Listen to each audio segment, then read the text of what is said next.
Art teachers of Reddit, what's you draw anything you want story? I ran arts and craft classes at a youth group for disadvantaged kids. Decided one day to give them total freedom.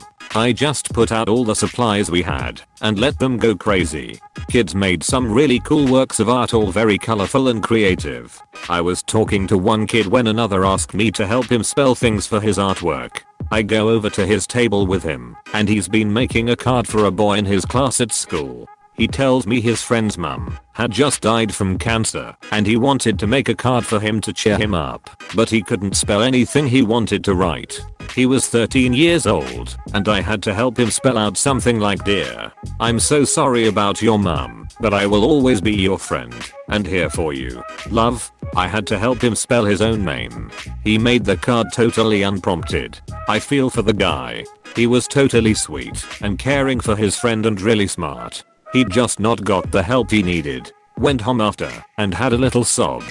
Okay, this is so sweet it made me cry. I'm having a particularly emotional day, so that's probably why I'm crying. But still sweet edit. Thank you for the award, the upvotes and the nice comments. I needed a lift today and I really appreciate it. I hope you're okay. Sending internet hugs. What a legend. Here is your prize. Wow. Thank you so much. You rock. In early middle school, we did a project where we used cardboard draped in colorful paper mache to make a sound word, like wham or crinkle. I was really into knights at the time, so I made the word that was the sound of someone unsheathing a sword. That word was sklang. Apostrophe. Ah, yes, the sound of unsheathing your sword. Mine go schlort.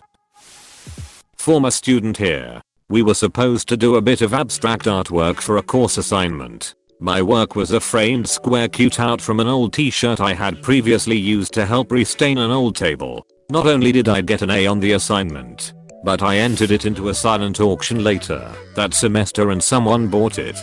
Also former student. 10th grade art teacher told us to draw the city 50 years from now. I drew flying buildings and she threw it back at me because flying buildings are impossible. You should have said in 1903, the New York Times claimed a flying machine wouldn't be possible for at least a few million years.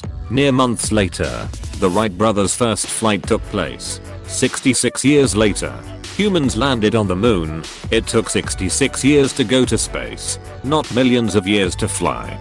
In the 40s, scientists also claimed that running a mile in under 4 minutes was physically impossible. Over 1,000 people have done it since then. So if someone shits on your dreams, tell them to eat a dick. Joke's on you, I'm into that shit. I have a design your own monster Halloween lesson. Most kids draw cute ghosts or cool vampires. One 7th grader drew a sad clown hanging by a belt from a ceiling fan. He had issues. Oh man. This reminds me of a weird childhood memory. In elementary school my mom bought this chain that hangs from the ceiling with clips on it to hand stuffed animals from. Super cool idea until one night I saw the shadow that it cast on my wall from the street light happened to look like a fat clown had hung itself. I had to explain the next morning why my response was to rip the entire chain out of my ceiling instead of rearranging things. Didn't get in trouble though. My problem with this is that sometime, someone thought that product would be a good idea. Suburban America in the late 90s was an interesting time. I got in trouble once for drawing a pooping butt. Little did my teacher know, but the drawing was actually a poorly drawn butterfly that ended up looking like a hairy pooping butt, and when asked why I put the details I did like the legs and antenna and proboscidea coming off the segmented body, I said I dunno. Don't they all look like that? I saw one at recess and thought it was pretty and wanted to draw it. Thinking of the butterfly of course. Nope. I ended up having to see the school counselor.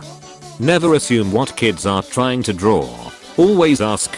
Yes, I worked at a summer day camp and one of the 4-year-old kids drew something that looked remarkably like male genitalia and everyone panicked and parents and psychologists got involved, and finally someone asked him what he drew. He said it's a cannon. Look at it. It's on wheels. People are so quick to jump to trauma. It reminds me of a child who painted the sky black and the teachers were going crazy until someone asked why and the kid simply said it was night. A professor in my college Told that story in an academic event we held some years ago. High school 1977. Not a teacher. While everyone else was drawing Pink Floyd rainbows and peace signs all over everything, the biggest burnout in the class made a white metal bracelet with intricate triangular designs cut out of it. He turned it in and got a great grade for the first project he ever bothered finishing, and some well-deserved praise for his effort. Teacher handed our work back, and first thing he did was grab a pair of pliers and bent all the triangles outward, making it a thick metal spiked bracelet. I found that devilishly, disturbingly clever. A spiked bracelet band or something? Probably then, yeah. At least they were banned in my house in 2005, so it's not a stretch. When I was in high school, part of the final exams/assessments in art class involved picking an object of your choice, based on a written passage, and painting it as best you can. My art teacher told us about one kid who chose a book as his object. He turned up with an art book with a professional still life painting on the cover, and proceeded to recreate the painting stroke by stroke. There were phone calls made to his parents and to the Board of Education over it, but the kid got away with it in the end. I assume there were some changes to the rules after that. I mean, I don't see anything wrong with this. He just picked his art book and drew the cover of it, which had a still life painting. What's wrong with that? The project was to draw something based off a text description. I assume they were supposed to draw something on how they imagined it would look, not just copy an existing picture based on a written passage and painting it as best you can. Oh, he even said it. Why didn't I see that part? Lol. I missed that too. One kid had to have a meeting with the principal, her parents and the art teacher, because the art teacher decided that because this second grade girl only drew people without hands, the little girl felt powerless. All these adults questioned this child about the meaning of her drawings. She tells them, "Hands are too hard to draw." Apostrophe. I wanna see this art teacher's psychotherapy degree. Or they're like actual art. Any artist who isn't like savant level from age 6 knows a struggle of hands, feet, drawing the other eye. Fact. I'm a professional artist and hands are a bitch. I draw for fun and hands are a bitch. Parent here, not an art teacher. In kindergarten, my son came home with a packet of finished assignments he got back from the teacher. One was a paper having them draw a body part with the prompt "Here are my." Example given was feet. What did my kid draw? But cheeks. Drawing of the back of a person with two giant, well drawn. I might add, cheeks. My husband and I laughed our own, but cheeks off, when we saw it. We kept the paper. For posteriority. When I was in second grade, our teacher told us to doodle on the back of a quiz if we finished early. I decided to draw a house high in the sky with a long staircase leading to it. To emphasize its height, I drew clouds, but it needed more. I decided to add in an airplane. Later my teacher called me to her desk and I got in trouble because the plane looked like it was heading towards the house, and this was right after 9/11 happened. Still have no idea what I was thinking. Did you really understand 9/11? I think I've done worse things in school on purpose. Had a kid who would draw fantastic but tiny. Took me 3 years, but got him to start drawing much larger things and he excelled at it. Attention to detail is great, but not if you need a magnifying glass to see it. Honestly, he could have drawn Where's Waldo books at 3rd grade, haha.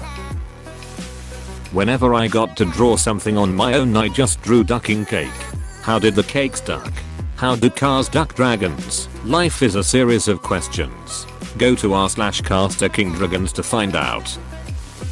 When I was in the 7th grade, our art teacher had us do whatever we wanted to be entered in the school art fair. I was really lazy and decided to just use every color of pastel that was available to draw a rainbow of sorts on a piece of construction paper. Then I tore it all into pieces and glued them all together again randomly. I called the piece Life and argued that it was supposed to represent the chaos and uncertainty that is life. It ended up winning first place in my grade's part of the art fair, and I ended up getting a cool art set. But really it was just me being lazy and feeding some bullshit about a deeper meaning. That's pretty ironic. For all the people that spent countless hours planning their project and then poured their hearts and souls into it. Their parents told them it was the best art project they had ever seen.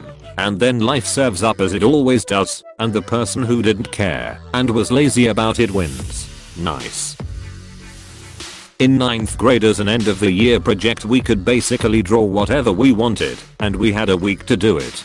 Me being the little connard I drew the entire drivetrain and suspension of a Chevy K5 Blazer. What was your final grade? It was the best grade in the class because of the attention to detail. That shit always pissed me off about creative shit in school. I can't draw and I can't write. And I only took art and creative writing because the school forces you to. Don't grade me on how good it is. Just give me the duck in 100 if I didn't just duck around. Not a teacher. But when I was in 7th grade I drew a picture in my art class sketchbook of Barney and Elmo smoking pot and drinking booze. Drawn with colored pencils and all. I showed it to my friends and they thought it was the funniest thing they'd ever seen. The art teacher, however, was not pleased and sent me to the principal's office. The principal then looked through my sketchbook and ripped out all the drawings she deemed as inappropriate. It shattered my soul that day and I cried for some time afterwards. In fact I think that's what ended my dream of becoming an artist. Duck you, Mrs. Benno and Mrs. McKeon, for robbing me of a better future. You can still be an artist now. The internet would love you particular brand of social commentary. Not an art teacher. But when I was in late elementary / early junior high my art teacher at the time gave us free reign. I had just learned what furries and Pokemorphs, Chijinkas, I think, were at the time. My art teacher thankfully just thought I couldn't draw werewolves for shit. Edit, a word because I can't hex in grammar on Reddit. When I was in high school, I was trying to learn how to draw perspective for the first time. And I was doodling a wolf howling. Mostly because I enjoy wolves. And there's plenty of references online that I could check my work against. However, a seated, howling wolf, when viewed from the front, doesn't show eyes or ears or most of the face. Just an upturned muzzle and chin. I was actually kind of glad of this at first, because I sucked at positioning wolf eyes properly. I could draw pretty eyes, and I could draw heads a little, but put the two together and it all looked wrong. So anyway, I'm drawing this wolf. And I think I'm doing a fine job of it. And I've got the muzzle, and a bit of nose and the cheeks and the neck and the chest and all that. And everything looked fine. I was actually kind of proud of it. At least, I was until I got home. Several hours later. And pulled it out again to work on it. You see. What confronted me at the end of the day was not my howling wolf. But what looked remarkably like a fuzzy, vaguely cone-shaped dick with some kind of diseased black tip. All perched atop 4 paws and a tail. I've never drawn a howling wolf from that perspective again. My art teacher's story about me is that I spent an entire school year drawing and painting planes. Must have been strange. I rarely let them draw whatever, because they inevitably would draw predictable cliches. 8th grade boys would draw knives with blood dripping, or an eye, and girls a unicorn. Trying to get them to draw from life was tough. Knives with blood dripping, those boys grew up to be butchers. That was a remarkably consistent theme. It's edgy. Apostrophe. Did you perhaps escape from r/puns? I'm an art teacher, but this story is about my substitute teacher. I asked my students what they had been drawing when I was gone. The class was absolutely silent. Apart from some boys that were giggling, they were 13 years old. I asked what was so funny, and they said the substitute was great. At the same time the girls seemed as they wanted to disappear from the classroom. So I asked why the teacher was great, and the boys just exploded. He told us to draw flying cocks. Well, I don't have to say more than that substitute teacher never come to our school again. Poor Daryl tried to leave his poultry farming life behind when he became a teacher, but as they say, you can take the farmer out of the farm, but you can't take out his cock. Hey, thanks for watching, and don't forget to subscribe.